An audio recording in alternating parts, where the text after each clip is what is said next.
Hello, welcome back to my channel. और अभी तक हमने मेडिटेशन बुक पढ़ रहे थे और अभी तक हमने 2 चैप्टर्स कंप्लीट कर लिए हैं। अगर आप फर्स्ट टाइम आ रहे हैं और आपने नहीं देखे हैं तो आप चैनल पर आकर ये प्लेलिस्ट देख सकते हैं मेडिटेशन वाली, जिसमें पहले के 3 वीडियोस हैं, इंट्रोडक्शन और चैप्टर 1 और 2। और आप सब्सक्राइब कर सकते हैं, ये आसान तरीका है याद रखने का, linktree/गौरव खुराना। तो आइए शुरू करते हैं। तो यह है चैप्टर 3, इसका नाम है 3 हिस्ट्री ऑफ सक्सेसफुल मेडिटेटर्स। 3 लोगों की कहानी पढ़ेंगे। हो सकता है आपने ये कहानी सुनी हुई हो, बट इस टाइप की कहानी आप जितना सुनेंगे आपको हर बार कुछ नया मिलेगा और काफ़ी इंस्पायरिंग और अच्छी होती हैं ये। तो देखते हैं कौन 3 लोग हैं जिनकी स्टोरी आज हम पढ़ेंगे। तो पहली स्टोरी है ध्रुव महाराज की। तो इनकी स्टोरी क्या थी कि ये छोटे से थे, 5 साल के। तब ये क्या हुआ, इनके जो फादर थे राजा, वो उनकी मल्टीपल रानियां थी, तो उनकी गोदी में एक बच्चा बैठा हुआ था जो कि दूसरी रानी का बच्चा था, जिसे वो ज़्यादा लाइक करते थे, जिस रानी को। तो ध्रुव महाराज जो कि उनकी एक दूसरी रानी के बेटे थे, जब वो गए और उन्होंने उनकी गोदी में बैठने की कोशिश करी तो उन्होंने बैठने नहीं दिया रानी ने। रानी ने बोला कि अगर तुम्हें राजा की गोदी में बैठना है तो तुम्हें मुझसे जन्म लेना पड़ेगा और उसके लिए तुम भगवान की प्रार्थना करो। अब एक 5 साल का छोटा सा बच्चा वो अपनी माँ के पास गया, जो उसकी रियल माँ थी।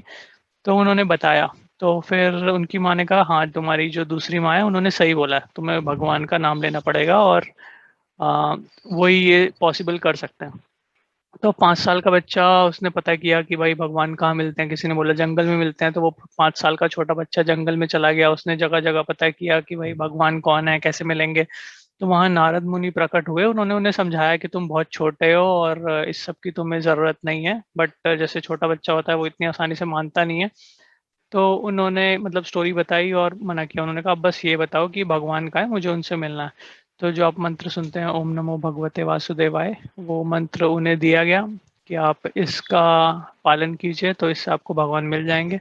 फिर उन्होंने तपस्या की। तो यहाँ पर स्टोरी में डिटेल में लिखा हुआ है कि उन्होंने वो 8 अष्टांग योग किया, कि ध्यान लगाया और कुछ, फिर वो खाना नहीं खाते थे 3 दिन तक। तो उन्होंने इतना कंट्रोल कर लिया था कि वो एक टाइम ऐसा आ गया कि वो सांस भी, हाँ, कुछ कुछ दिन बाद लेते थे। इतना उन्होंने अपनी बॉडी को कंट्रोल कर लिया। तो फिर क्या होता है, फिर भगवान जब प्रकट होते हैं तो फिर तब तक उन्हें एहसास होता है कि मैं क्या मांग रहा था, मतलब कि राजा की गोदी में बैठना, एक ऐसा छोटा सा सांसारिक सुख। मुझे भगवान से कुछ बड़ा सोचना चाहिए, मांगना चाहिए। तो भगवान उन्हें आशीर्वाद देते हैं कि उनकी दोनों इच्छाएं पूरी करते हैं कि तुम भगवान का नाम भी नहीं भूलोगे और एट द सेम टाइम तुम राजा भी बनोगे। बहुत टेंशन में थे जब वो, कि उन्हें लगा कोई जानवर वानवर ना खा गया हो। फिर जब वो वापस आए तो उन्हें अपनी, उनके पिता को भी गलती का एहसास हुआ।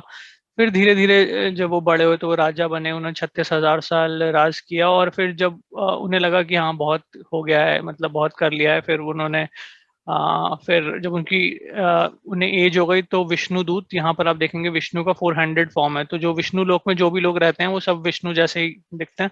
तो वो उन्हें लेने आए। तब उन्होंने पीछे मुड़ के देखा कि मेरी माँ जिन्होंने मुझे इस पाथ पे अग्रसर किया था वो कहाँ है। उन्हें तो फिर विष्णु दूत उन्हें बताते हैं कि उन्हें ऑलरेडी वो भी विष्णु लोक में जाएंगी, तो आप उसके टेंशन ना लें।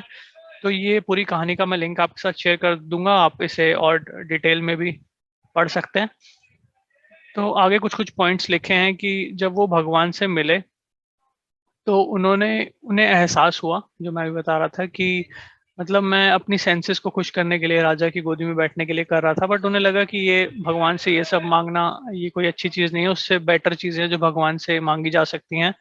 और नारद मुनि ने ध्रुव महाराज को बताया था कि आप 3 टाइप के जब लोगों से मिलते हैं तो आपको कैसे मिलना चाहिए। जो आपसे बड़ा हो उन्हें आप एक खुशी से मिलना चाहिए, जो आपके बराबर हो उन्हें आपके साथ उन आपको उनके साथ दोस्ती करनी चाहिए, एक फ्रेंडशिप का भाव रखना चाहिए। और इन्फीरियर, इन्फीरियर है कि मतलब मान लीजिए कोई प्रॉब्लम में है, या हो सकता है कि उसके पास आपके जितने रिसोर्सेज या चीज़ें नहीं है, तो आपको उनके साथ कंपैशन शो करना चाहिए, उनके साथ थोड़ी एक अच्छी भावना प्रेजेंट करनी चाहिए। ऐसा नहीं आप अपने आप घमंड दिखा रहे हैं कि नहीं मैं बेटर हूँ।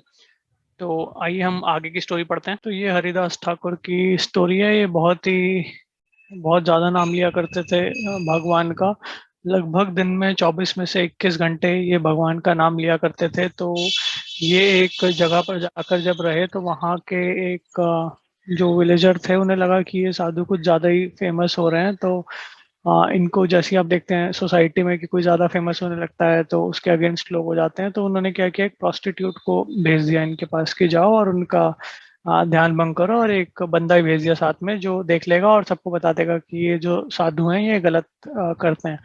तो अब क्या हुआ, जब वो प्रोस्टिट्यूट उनके पास गई तो वो उन्हें इधर भड़काने लगी कि नहीं ये सब क्या कर रहे हो, छोड़ दो। तो वो कहते हैं अच्छा जो तुम चाहती हो मैं वो करूँगा, बट मैं अभी पाठ कर रहा हूँ, जब मेरा वो हरि नाम संकीर्तन खत्म हो जाएगा, जब मेरी माला खत्म हो जाएगी। 192 राउंड्स करते थे वो। 192 राउंड्स का मतलब है कि एक माला में 108 मन के होते हैं, और हर एक मन के पर वो हरे कृष्णा महामंत्र पढ़ते थे। तो अगर आप मल्टीप्लाई कर लीजिए कि एक राउंड्स में अराउंड 6 मिनट लगते हैं, तो वो 192 राउंड्स करते थे एक दिन में। तो फिर क्या हुआ कि पूरा रात बीत गई, और फिर वो प्रोस्टिट्यूट वहीं पे बैठी रही। यहाँ पर ये सब कहानी डिटेल में लिखा हुआ है। तो फिर ऐसा क्या हुआ, ऐसा 3 दिन तक हुआ कि वो आ रही है और ये कह रहे हैं कि मैं अपना फिनिश कर लूं, बट वो जब तक वो फिनिश करते हैं वो सुबह हो जाती है। तो तीसरे दिन उसका हार्ट चेंज हो गया कि उसने देखा कि मैं ये क्या कर रही हूँ, ये बहुत ही पायस और बहुत ही सच्चे साधु टाइप हैं, तो मुझे ऐसा नहीं करना चाहिए। तो यहाँ पर बताया गया, और इस स्टोरी से हमें लेसन क्या मिलता है, तो इसमें बताया गया है कि जो आप जप रहे हैं, यानी वो जो एक टाइप का मेडिटेशन है, उसमें देखिए कितनी शक्ति है कि आप जो हैं, एक जो साधु थे उन्हें प्रोस्टिट्यूट कुछ नहीं कर पाई उनका, और उसका क्या फायदा हुआ, वो खुद एक साध्वी बन गई उनके साथ रह के सिर्फ 3 दिन, जबकि उन्होंने कुछ ज्यादा बात नहीं करी, वो बस वहां बैठी हुई थी और वो अपना मंत्र जाप कर रहे थे। अब पढ़ते हैं तीसरी स्टोरी, जो कि एक ब्राह्मण की है जो साउथ इंडिया में रहते थे। ये जगह का नाम है प्रतिष्ठानपुरा। तो वो क्या करते थे, उनके पास ज़्यादा पैसे नहीं थे, जैसे होता है कि, तो वो मेंटली सर्व किया करते थे। अब भगवान को, आप भगवान भाव के भूखे हैं, किसी के पैसों के नहीं है। तो वो भाव देखते हैं कि आप कितने भाव से भगवान का नाम ले रहे हैं। जैसे भगवत गीता का एक श्लोक भी है यहाँ पे, 9.26, पत्रम पुष्पम फलम तोयम यो में भक्त्या प्रयच्छति। तो यहाँ पे लिखा है कि आप लव और डिवोशन के साथ एक पत्ता, एक फ्लावर, कोई फ्रूट या पानी, तो ये सब चीज़ें बहुत आसानी से अवेलेबल हैं। यहाँ ऐसा नहीं लिखा है सोना चांदी हीरा। और भाव के साथ अगर आप इनमें से कुछ भी देंगे तो भगवान कह रहे हैं कि आई विल एक्सेप्ट इट।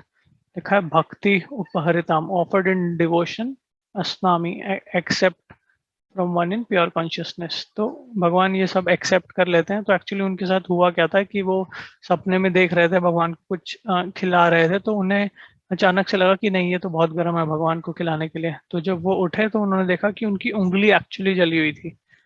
तो ये भाव होता है ऐसा। एक राधा रानी की भी एक कथा है, वो हम अभी नहीं डिस्कस करेंगे। तो हाँ, यहाँ पर और क्या लिखा है इस चैप्टर में कि भगवान जो है वो अपने धाम में भी रहते हैं और लोगों के दिलों में भी रहते हैं। हमें हर टाइप से भगवान को सर्व करने की कोशिश करनी चाहिए, और जब हम चैंटिंग से ये सब कुछ पॉसिबल है। तो ये थी 3 मेडिटेटर्स की स्टोरी। होप आपको पसंद आई होगी। अब सिर्फ 2 चैप्टर पढ़े हैं और छोटे छोटे वीडियोस से उसको भी कवर करेंगे। So hope you can like share subscribe to my channel. Thank you for watching.